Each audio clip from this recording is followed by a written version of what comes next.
He thought humiliating her would entertain a room full of power, but he had no idea he was about to hand that power away. Hello, everyone. Before we dive into today's story, I'd really appreciate your support. Take a quick moment to hit the subscribe button and turn on the notification bell so you don't miss any of our upcoming stories. It's completely free and helps us keep bringing you more powerful and emotional content. Also, I'd love to know where are you watching from? Drop your city or country in the comments below. Thanks so much for being here. The Grand Hall of Langston Estate shimmered under golden chandeliers, the kind of place where every step echoed across polished marble floors and every guest carried the quiet confidence of wealth. Tailored suits, silk dresses, voices softened by privilege, and in the middle of it all stood Evelyn Harper, barely noticed, a simple woman in a plain gray uniform, her hands wrapped around a cleaning cloth as she moved silently between tables, her presence blending into the background like she had learned to do over years of being unseen, unheard, underestimated. Victor Langston stood at the center of attention, glass of aged bourbon in hand, his voice smooth, practiced, the kind of man who never needed to raise it to command a room. And yet tonight, something in his eyes hinted at boredom, a restless hunger for amusement that money alone could not satisfy. Around him, guests laughed politely, waiting, always waiting for his next move, because in this room, Victor decided what was entertaining and what was forgettable. And then his gaze shifted, landing on Evelyn. It lingered just a second too long, the kind of glance that wasn't curiosity but calculation, and a slow smile formed at the corner of his lips. "You," he said, not loudly, but enough for the nearby guests to turn, their conversations fading into a hush as attention redirected like a spotlight snapping into place. Evelyn paused, her hands stilling mid-motion, her eyes lifting just enough to acknowledge him, calm, steady, unreadable. "Yes, sir," she replied softly.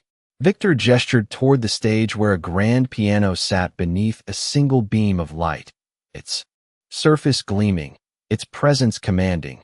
Yet those who knew had whispered earlier that something was wrong with it. Keys sticking, strings misaligned, a subtle flaw hidden beneath elegance. "Why don't you give us a performance?" Victor said, his tone light, almost playful, but the room felt the edge beneath it, the invitation that wasn't really a choice. A ripple of quiet laughter spread, some guests exchanging amused glances, others leaning in, sensing the shift, the promise of something uncomfortable, something they could watch without being part of. Evelyn didn't move right away. For a brief moment, the air seemed to tighten, as if the room itself was holding its breath. Then she nodded once. "If that's what you'd like."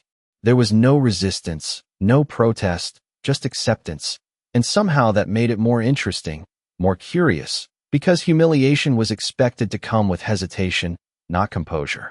As she began to walk toward the stage, her footsteps soft but unmistakable against the marble, whispers followed her like shadows.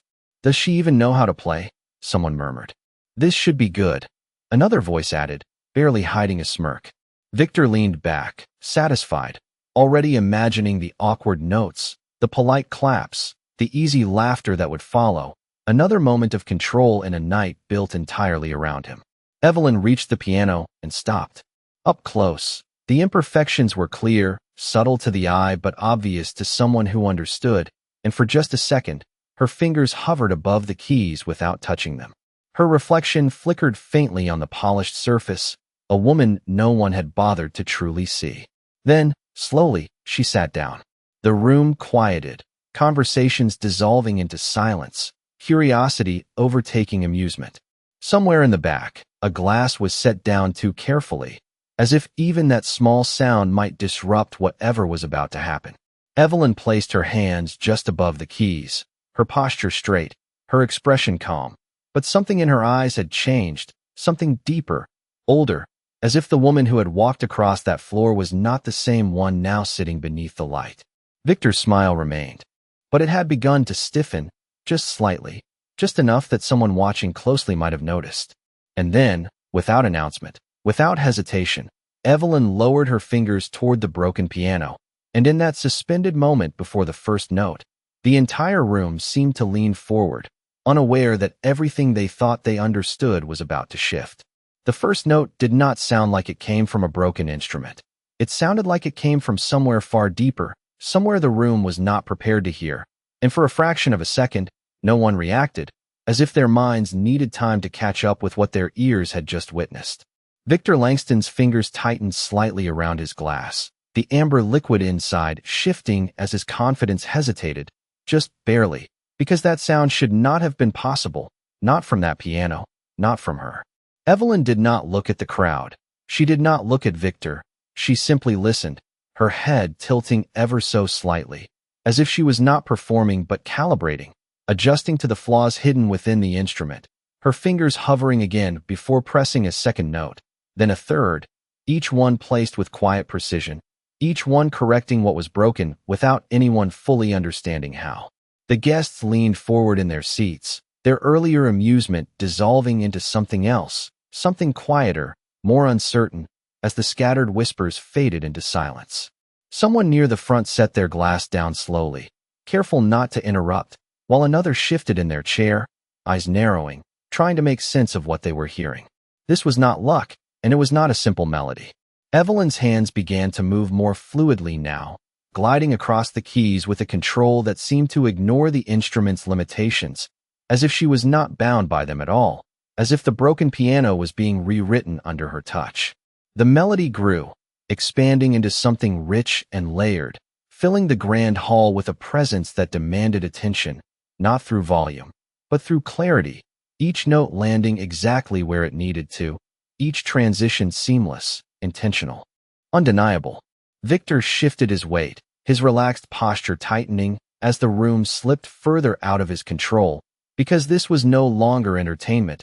It was something else entirely, something he had not planned for. Across the hall, a woman who had been smiling politely earlier now stared openly, her expression stripped of pretense, while a man beside her slowly shook his head, not in disapproval, but in disbelief. Evelyn's expression remained calm, almost distant, her focus entirely on the music, her fingers adapting with subtle adjustments, compensating for keys that should have failed her, turning imperfections into part of the performance itself. It was not just skill, it was mastery, the kind that did not announce itself but revealed itself piece by piece, undeniable once seen. The melody shifted again, rising into something more complex, more demanding, and yet her movements remained effortless, her posture unchanged, as if she had played this piece 1,000 times before, as if this stage was not unfamiliar, but remembered. The room had gone completely still now, no movement, no whispers, no distraction, just the sound of a performance that had transformed the atmosphere entirely. Victor's eyes narrowed, searching for something, anything that would restore his certainty, but there was nothing to grasp, nothing to dismiss, because every note only confirmed what he was beginning to realize too late. Near the back of the room, an older man who had remained quiet throughout the evening slowly stood to his feet, his gaze fixed on Evelyn with a recognition that sent a ripple through those who noticed him, his lips parting slightly as if he was about to speak, but the music held him there, suspended, unwilling to break the moment. And as Evelyn's hands moved into a sequence that was unmistakably intricate, something known only to those who understood its difficulty, a realization began to spread, subtle at first, then undeniable, that this was not a coincidence, not a trick, not a moment of unexpected competence, but something far more significant, something that had been hidden in plain sight, waiting for the exact moment to be revealed. And in that realization, the balance in the room shifted completely, because the woman they had overlooked was no longer invisible, and the man who had tried to control the moment was no longer in control of anything at all. By the time the melody reached its next movement, the air in the room no longer belonged to Victor Langston.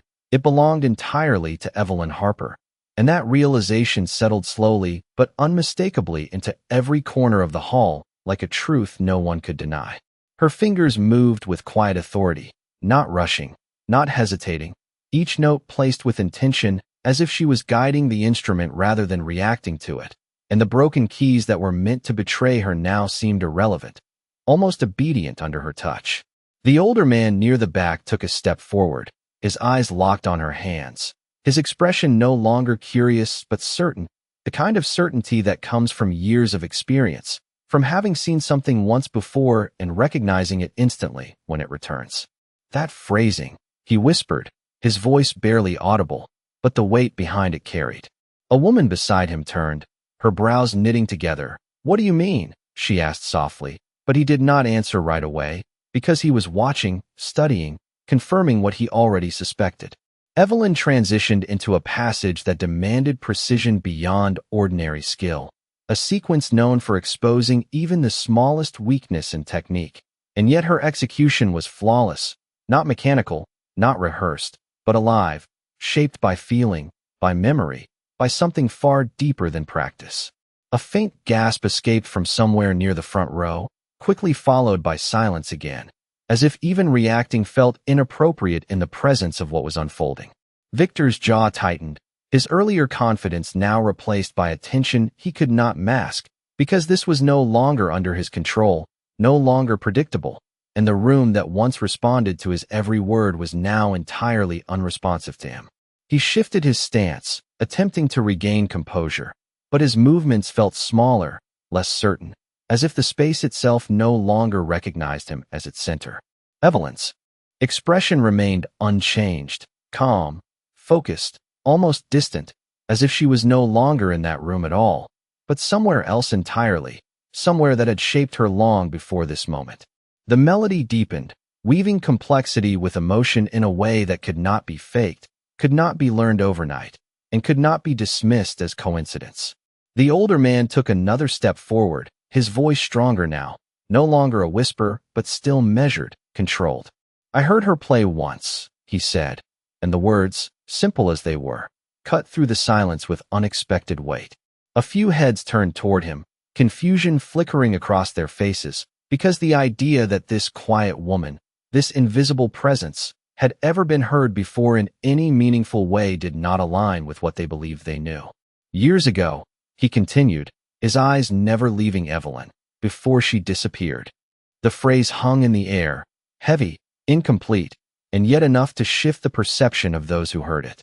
Evelyn's hands moved into the next sequence without pause, as if the past being spoken aloud had no power over her now, as if she had already moved beyond it.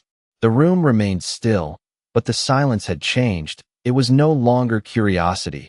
It was recognition beginning to form, questions rising that no one dared to voice yet. Victor glanced toward the man, then back to Evelyn, a flicker of unease crossing his face as the narrative he had created unraveled in front of him, replaced by one he did not understand and could not control. The music swelled, filling the space with a presence that demanded respect, not through force, but through undeniable truth, and in that moment, it became clear to everyone watching that they were not witnessing a performance meant to entertain them. They were witnessing something being reclaimed. Evelyn's fingers slowed slightly, guiding the melody toward a moment of quiet intensity, a pause that felt deliberate, calculated, as if she was allowing the room to catch up, to feel the weight of what they had just experienced. And in that fragile stillness, just before the next note, the realization settled fully into the room, not spoken, not announced, but understood, that the woman they had dismissed was never ordinary, and the man who had tried to diminish her had unknowingly given her the perfect stage to remind the world exactly who she was. The silence did not break when the music paused. It deepened, stretching across the hall like something sacred, something no one dared interrupt. And in that stillness, Evelyn Harper lifted her hands slightly above the keys, not ending the performance, but holding the room exactly where she wanted it. Victor Langston felt it then, not just the loss of control, but something far more unsettling, the realization that he had become irrelevant in his own space, that every eye, every thought, every breath in that room had shifted away from him without a single word being spoken. He cleared his throat softly, an instinctive attempt to reclaim attention, but no one turned, no one reacted, because Evelyn lowered her fingers again, and the next note arrived like a quiet declaration that this moment no longer belonged to him. The melody resumed, softer now, more deliberate, each note carrying weight, not just of sound, but of meaning, as if she was telling a story without needing to speak, a story that only some in the room were beginning to understand. The older man stepped closer to the stage, his voice steady, but filled with something that bordered on reverence. "Evelyn Harper," he said, this time clearly enough for others to hear, and the name moved through the room like a ripple, unfamiliar to many, but powerful in the way it was spoken. A woman near the center frowned slightly, searching her memory, while another guest whispered, "That name sounds familiar," though she could not place it yet. Evelyn did not react to the name, did not acknowledge it, her focus remaining entirely on the piano, her expression unchanged, but there was a subtle shift in the way she played now, as if the past being spoken aloud had unlocked something deeper, something she no longer needed to hide. The music grew richer, more layered, carrying a confidence that could not be mistaken, and with it came a presence that filled the entire hall, leaving no space untouched. Victor's grip on his glass tightened again, but this time it was not uncertainty, it was discomfort, the kind that comes when a carefully constructed image begins to fracture under the weight of truth. He glanced around, searching for support, for the usual nods, the quiet affirmations that reinforced his position, but all he saw were faces turned away from him, drawn toward the stage, toward the woman he had dismissed moments ago. The older man shook his head slowly, almost in disbelief, though his voice remained calm. She was the youngest performer ever invited to the International Grand Piano Competition, he said, and this time more people listened, more heads turned, more attention shifted, because now there was context, now there was a narrative forming that challenged everything they had assumed. She disappeared at the height of her career, he continued, his eyes still fixed on Evelyn. No explanation, no farewell performance, just gone. A murmur began to build, soft but undeniable, as recognition started to spread, pieces connecting in the minds of those who had followed the world of music, those who had once heard the name and now realized what they were witnessing. Evelyn's hands moved with greater intensity now, not faster, not louder, but with a depth that carried emotion through every note, as if she was not just playing, but reclaiming something that had been taken or perhaps something she had willingly left behind. The broken piano, once a symbol of mockery, had become something else entirely, an instrument transformed by her presence, its flaws no longer weaknesses, but elements woven seamlessly into the performance itself. Victor shifted again, this time taking a small step back, almost unconsciously, as if distancing himself from a situation he no longer understood, his earlier confidence now replaced by a quiet tension that settled into his posture. Evelyn guided the melody toward another turning point, a sequence that demanded not just skill, but absolute control, and as her fingers moved across the keys with unwavering precision, the room seemed to lean in even further, drawn into a moment that felt both intimate and monumental at the same time. The whispers faded again, replaced by a silence that was no longer uncertain, but respectful, as if everyone present had finally recognized that they were not witnessing a coincidence, but a revelation. And in that realization, something irreversible took place, not loudly, not dramatically, but unmistakably. The balance of power in the room shifted completely, leaving Victor Langston standing at the edge of a moment he had created, but no longer had any claim over, while Evelyn Harper, without a single word, had taken control of everything. The final sequence did not arrive with force, it arrived with certainty, a quiet inevitability that settled over the room as Evelyn Harper guided the melody toward its conclusion, her fingers no longer simply playing, but declaring something that could not be undone. Each note carried a clarity that felt almost deliberate, as if she was allowing every person in that hall to fully understand what they had just witnessed, leaving no room for doubt, no space for dismissal. The chandelier light reflected softly across the polished surface of the piano as her hands slowed, not out of hesitation, but control, stretching the final passage just enough to hold the room suspended in anticipation. No one moved. No one spoke. Even the faint clinking of glass had disappeared, replaced by a silence so complete it felt intentional, as if the entire space had agreed, without words, to give her the ending she deserved. Victor Langston stood frozen, the confidence that had once defined his presence now replaced by something far quieter, far less certain, because there was nothing left for him to command, nothing left for him to influence. He had created a moment meant for amusement, but what stood before him now was something he could not reduce, could not control, and could not take credit for. Evelyn pressed the final note. It lingered, rich and resonant, filling the hall with a depth that seemed to stretch beyond the walls themselves. And then, gently, it faded. The silence that followed was not empty. It was full, heavy with realization, with recognition, with the quiet understanding that something meaningful had just taken place.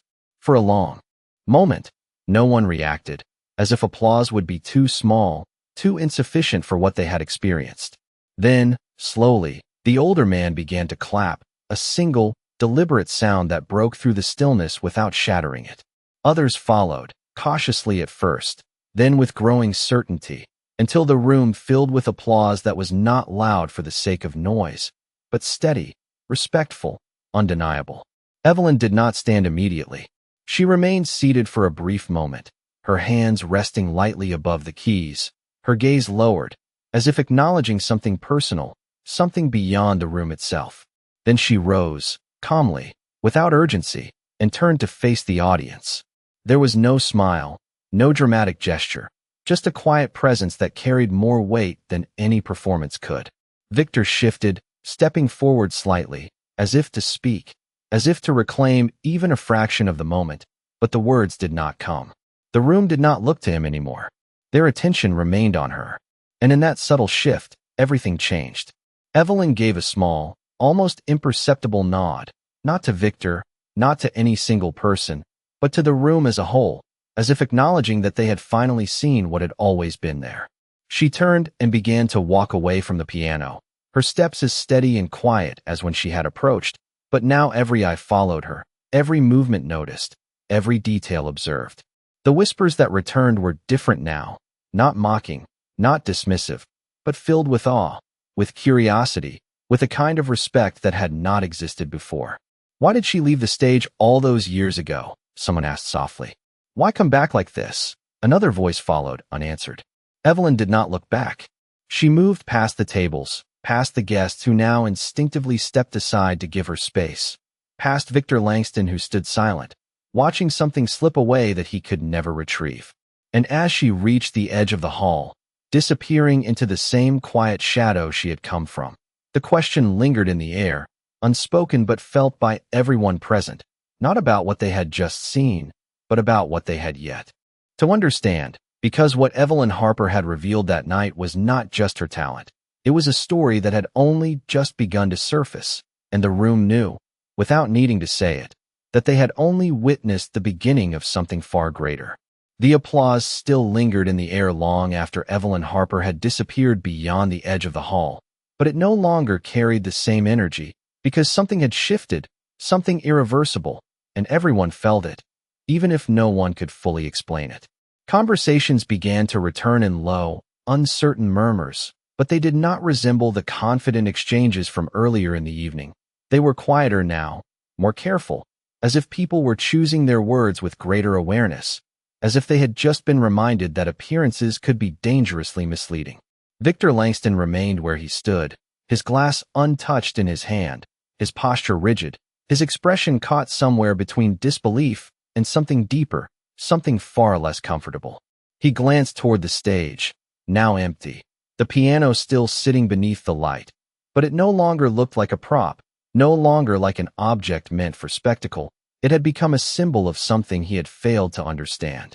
A few guests approached him cautiously, offering polite words that sounded hollow even as they were spoken, because no one quite knew how to address what had just happened, and more importantly, no one knew how to address him anymore. Across the room, the older man who had recognized Evelyn stood surrounded by a small group, his voice calm, but firm as he answered their questions, each response adding another layer to the story that had begun to unfold. "She did not just perform," he said quietly. "She changed the way people listened." The words settled heavily among those who heard them, not dramatic, not exaggerated, but undeniably true. A woman beside him shook her head slowly, still trying to process it. "Why would someone like that disappear?" she asked, her voice filled with genuine curiosity now, no trace of the earlier amusement.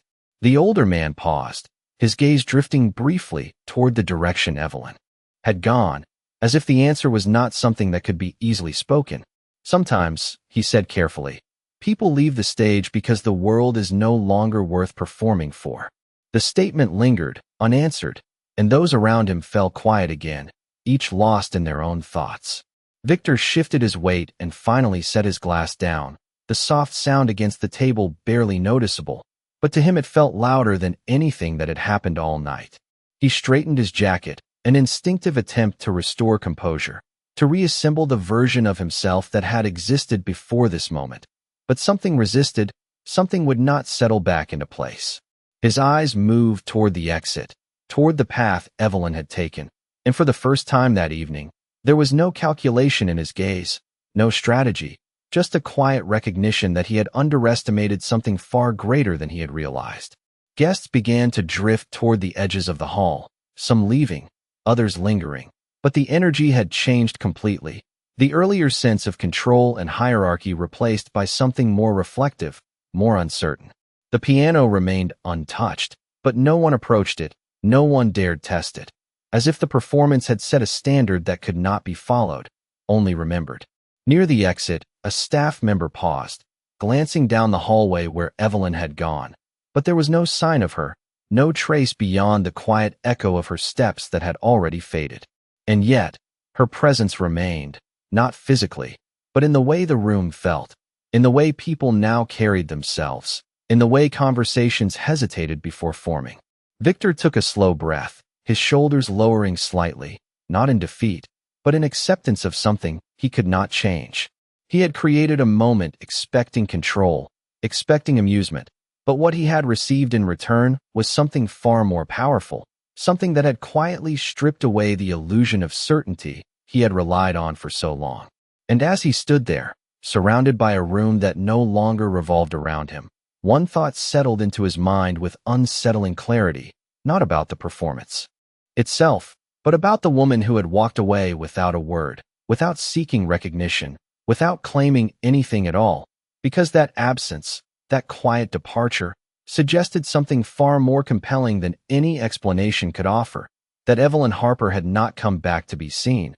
She had come back for a reason, and whatever that reason was, it had only just begun to reveal itself.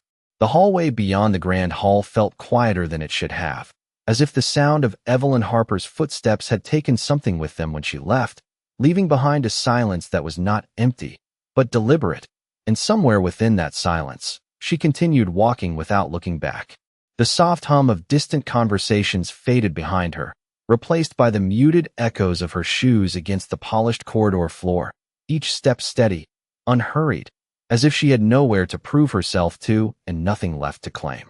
A staff door stood slightly ajar ahead, its plain surface a sharp contrast to the opulence she had just walked away from, and without hesitation, she pushed it open and stepped inside.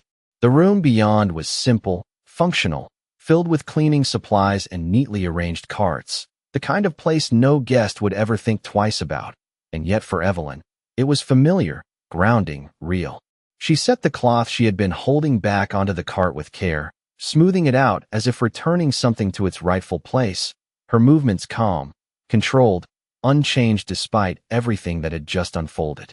For a brief moment, she stood still, her reflection faintly visible in the small mirror mounted on the wall, and in that reflection, there was no trace of the performer, no hint of the presence that had just commanded an entire room. Only the quiet woman everyone believed her to be. But her eyes told a different story, steady, aware, carrying a depth that could not be hidden, only chosen when to reveal. A knock sounded softly against the doorframe behind her, hesitant, almost respectful, and she did not turn immediately, as if she already knew who it was. The older man stepped into the doorway, his posture careful, his expression thoughtful, as though he was entering a space that required permission, even if none had been asked for. "I wondered if I would find you here," he said gently, his voice carrying none of the authority or certainty it had held earlier, only quiet recognition. Evelyn turned slightly, just enough to acknowledge him, her expression unchanged. "You always were good at finding things others missed," she replied, her tone even, calm, as if this conversation had been waiting to happen long before tonight. The man let out a small breath, something between relief and disbelief. "You vanished," he said, not accusing, not demanding, just stating a truth that had lingered unanswered for years. Evelyn glanced briefly toward the hallway, where the faint glow of the grand hall still reached, then back to him. "I stopped performing," she said simply, as if the distinction mattered more than the disappearance itself. The man studied her for a moment, searching for something more, but finding none offered. "People looked for you," he continued, his voice soft. "They assumed something had happened." Evelyn's gaze did not waver. "Something did happen," she replied, her words quiet but firm, and though she did not elaborate, the weight behind them was enough to silence further questions.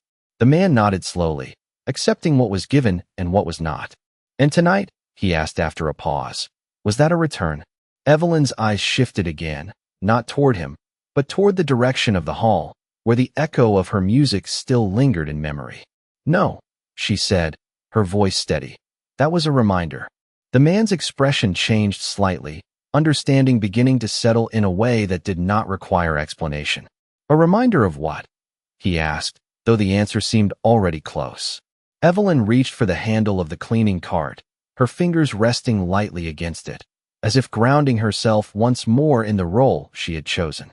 "Of who decides what something is worth," she said, her tone calm, measured, but unmistakably certain. The words lingered between them, not dramatic, not loud, but powerful in their simplicity. The man nodded again, this time with a deeper understanding, his gaze shifting. Briefly to the cart, then back to her. "You know they will talk about this," he said, almost as a warning, almost as an observation. Evelyn allowed the faintest hint of a smile to touch her expression, not for him, not for the room she had left behind, but for something internal, something settled. "They always do," she replied quietly. And with that, she began to move the cart forward, guiding it toward the far end of the room, her steps steady, her posture unchanged, as if the world she had just altered no longer needed her presence to continue shifting, because what had been revealed could not be unseen, and what had been understood could not be undone. By the time Evelyn Harper reached the far end of the service corridor, the world behind her had already begun to reshape itself, though she did not turn to witness it, because she did not need to see the effect to understand it had taken hold. The quiet hum of the building surrounded her again, the distant echoes of staff moving, doors opening and closing, the ordinary rhythm of a place that continued to function regardless of what had just occurred in its grandest room. She moved with steady purpose, guiding the cleaning cart as if nothing had changed, as if the weight of that performance had not followed her into this quieter space. But the truth lingered in the air, subtle yet undeniable, like a shift in gravity that could not be reversed. Back in the hall, the conversations had grown louder now, not with arrogance, but with urgency, as if everyone was trying to piece together something they felt they should already understand. Names were being spoken more frequently, fragments of recognition surfacing, guests pulling out their phones, searching, confirming, their expressions changing as the realization deepened. "It is her," someone said, their voice carrying across a small group, not loudly, but with certainty. Another nodded slowly, eyes fixed on the image now glowing on their screen, comparing it to the memory still fresh in their mind. "She was everywhere," a man added quietly. "Concert halls, international tours, interviews, and then nothing." The absence of explanation seemed to disturb them more now than the presence of her talent had earlier, because unanswered questions have a way of lingering longer than clear answers ever could. Victor Langston remained near the center of the room, but the space around him had changed, widened in a way that was not physical, but perceptual, as if an invisible distance had formed between him and the rest of the room. He heard the murmurs, caught fragments of conversation, each one adding another layer to what he had failed to see, and for the first time that evening, he was no longer directing the narrative. He was trying to catch up to it. A guest approached him cautiously, their tone polite but measured. "Did you know?" they asked, not accusing, but not entirely neutral either. Victor paused, his response delayed just long enough to reveal the truth before he even spoke. "No," he said finally, the word simple, but carrying more weight than he intended. The guest nodded, though their expression suggested that the answer, while honest, did not change the perception that had already begun to form. Across the room, the older man stood quietly now, no longer explaining, no longer answering questions, because the room no longer needed guidance to understand what had taken place. The realization had settled fully, and with it came something quieter, something more reflective, a collective awareness that they had witnessed not just a performance, but a correction. The piano remained untouched under the light, but it no longer invited attention, it commanded distance, as if it had become a marker of a moment that could not be recreated. Meanwhile, Evelyn continued down the corridor, her pace unchanged, her expression calm, as she moved past another doorway that led to a smaller exit, one rarely used by guests, one that opened not to the grand entrance, but to the side of the building where the noise of the evening barely reached. She paused briefly, her hand resting on the handle, not out of hesitation, but as if acknowledging the threshold between two worlds, one she had just altered and one she had chosen to remain in. The faint sound of the city drifted in from outside, distant traffic, the low hum of movement, ordinary, constant, unaffected by what had just taken place inside those walls. Evelyn opened the door and stepped out into the cool night air, the contrast immediate, the quiet more expansive, more honest. Behind her, the estate continued to buzz with realization, with questions, with shifting perceptions, but she did not carry any of that with her. She walked forward, away from the light, away from the attention, her figure blending once again into the ordinary rhythm of the world. But this time, the difference was not in how she was seen, but in what had been revealed. And back inside, as Victor Langston stood in a room that no longer responded to him the way it once had, one understanding settled into place with quiet certainty, not spoken aloud, not announced, but undeniable. That control is not something you take by placing others beneath you. It is something you lose the moment you underestimate the person standing in front of you. The night air carried a quiet clarity that the grand hall never could, and as Evelyn Harper walked further from the estate, the weight of what had happened did not follow her as a burden, but as something already completed, already settled, as if the moment she had stepped away, it no longer belonged to her, but to those who had witnessed it.